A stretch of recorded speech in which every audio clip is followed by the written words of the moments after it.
Okay, so I'm working on a Lincoln Navigator, just rotating the tires.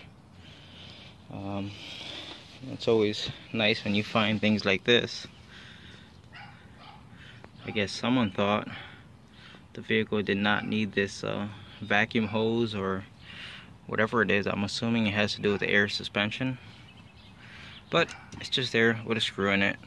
So I hate working on big trucks like this, anything big like this. It's just, to me, it's just super sketchy and scary. Like, no matter how secure I feel like I have them, it's like I don't like getting underneath them just the pure weight of these vehicles.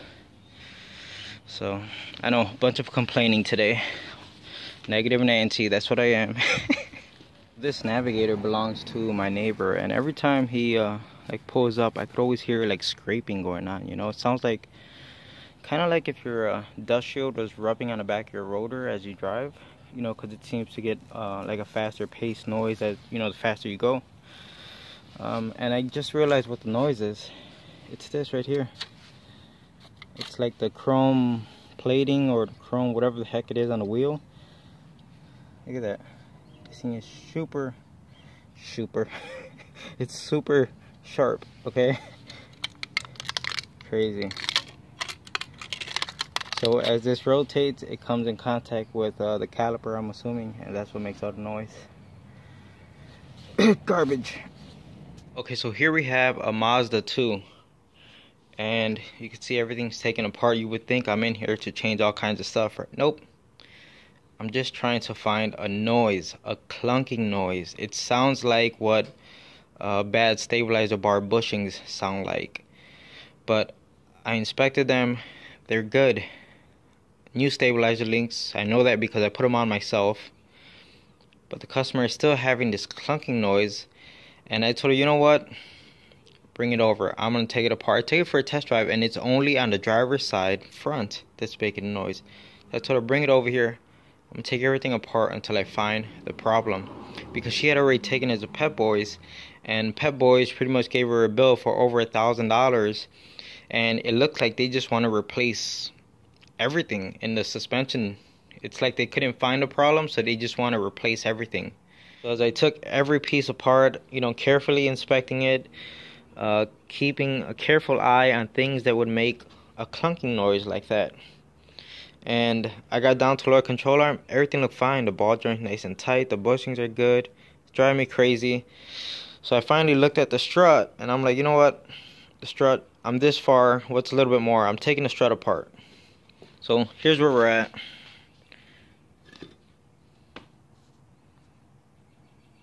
And that's it. I'm sure you were expecting something dramatic, but that's... And that takes no force at all.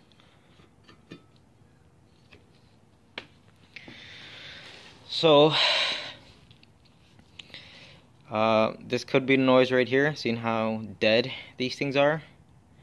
So, I'm going to suggest we replace this strut. Well, maybe we should do both of them in set. Okay, so we have a Yukon here. It just got dropped off, and this thing had the Mako special. Look at the overspray. Look at this. Baby blue. Everything is painted baby blue. Look at that. All of that thing. Look at the trimmer on the window. If we come on this side, look at the grill. Baby blue. All of this inside of here. Even the air box. Blue. Look, a hard line right here. It just did not care. It's even on the windshield wiper. It's crazy. Yeah, so I thought that was kind of funny. And the guy wants to get the car into shape, wants to do suspension and engine work. And oh, another thing is, look at the hood. Look at all this filler. That is crazy amount of filler. It's absurd. Wow. Okay, so the customer has sounds in his truck, you know, subwoofers, and he recently had to get a jump start. So he wants to just take care of the issue, and he wants to replace the battery and alternator at the same time. So I'm not even going to run the car and test it or nothing. He's paying me to change parts, so I'm just going to change parts. And Let's see what else. Okay, so he's got misfire codes, and he said he's been changing parts, trying to, they got a code for like lean bank one or something like that. So he said new coils, new spark plug, new wires. He even said new fuel injectors. Anyway, so some mechanic that looked at it after changing these parts and the problem is still there. Now they're telling him he needs a wire harness. Like, are you kidding me? A wire harness? Things just aren't adding up here. It seems super sketchy. So, yeah, I don't know. Okay, so I got the new battery and alternator installed. Go ahead and start it up for the first time. What the heck? Oh my god. Alright, well, you know what? Let's look at the positives of this vehicle. It has a new battery and alternator. That's a positive.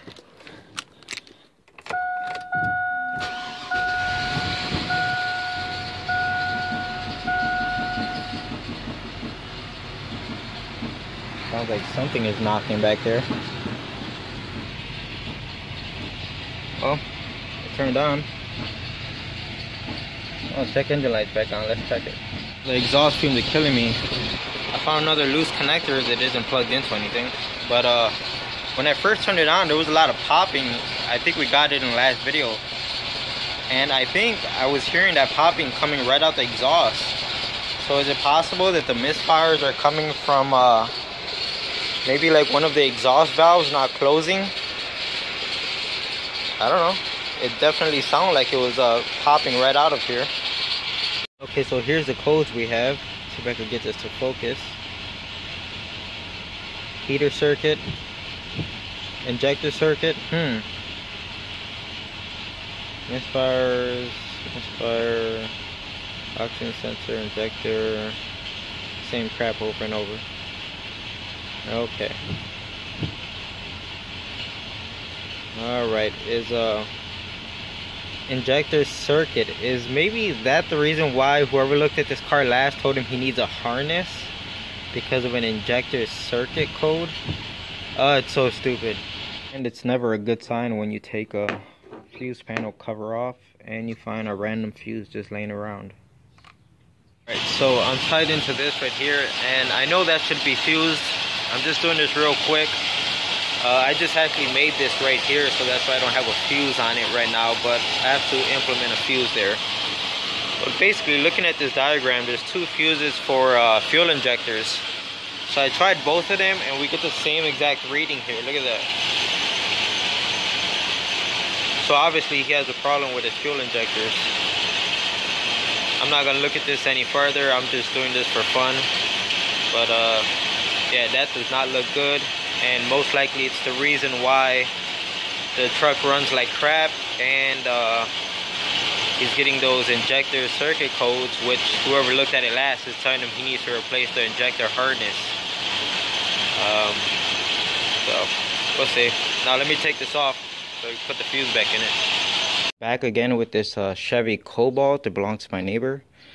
I was wrong on her not wanting to fix things, and I said, oh, she's not going to want to get them done, because she did want to get the brakes done and the stabilizer bar links and bushings. Now, one thing I'm really happy to see from Chevy, I don't say that often, is that the stabilizer bar bushings is the hook system. So the back hooks in, and they only use a bolt in the front instead of a bolt on the back and the front. So super easy to take these off. Like I said, one good idea from Chevy right there. Sway bar bushings are now in place. New stabilizer links. And I'm just about done with the front brakes here. After this, all I have to do is put the air filter on it, and I think I'm done with this car. So we are in a 2012 Nissan Murano. Customer complaint here is a power steering. It actually at times it gets hard to steer. Not very hard, there's just a lot more resistance than there should be. And what else? There's also a slight whining noise coming from what sounds like the power steering pump, obviously. So we're gonna go ahead and check it for codes right now, see what's going on. Let's see.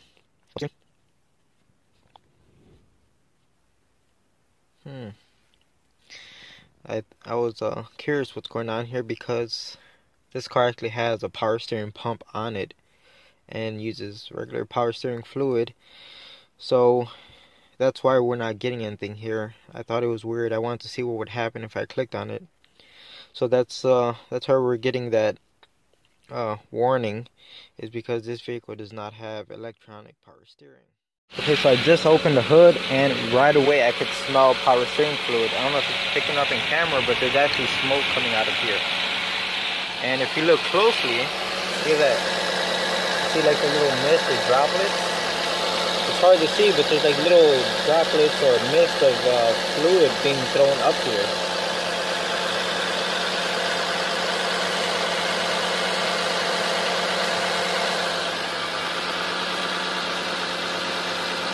Okay, so maybe I was mistaken on this. It's not at the full mark, it's actually at the minimum mark.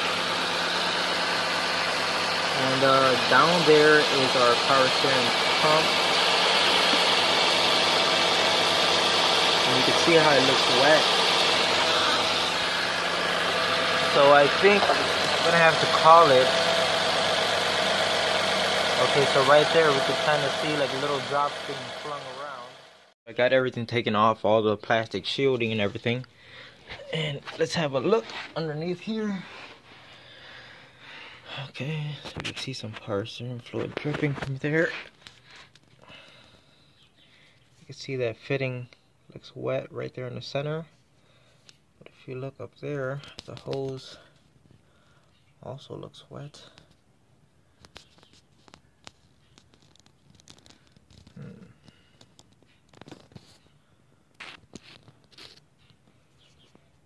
So I guess what I'm going to do right now is clean up any of this dripping, and everything looks completely wet. Just dry it up real fast and get the car running and see if I could see it dripping out from anywhere. Okay, so I've had it running for a few minutes, and the places I cleaned off, I don't really see anything coming off of like the high pressure hose or anything like that. But if you look underneath the pump, there is a very light trail. You can see it right underneath the shaft of the pump, if you can see it through here.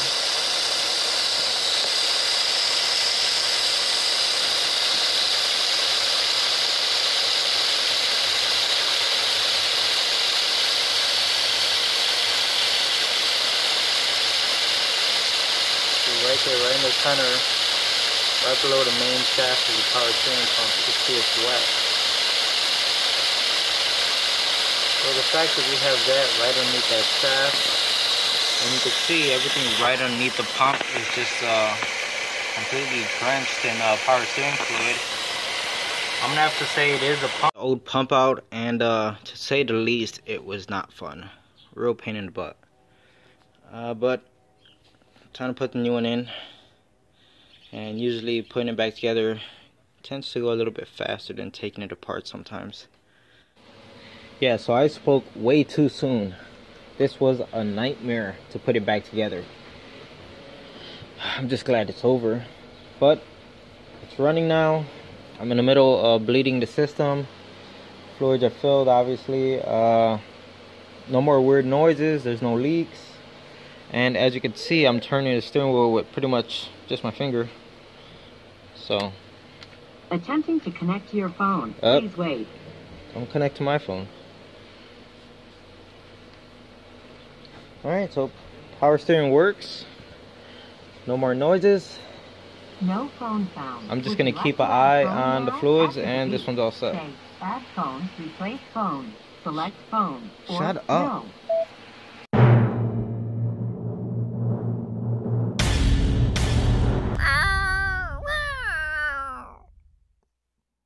No.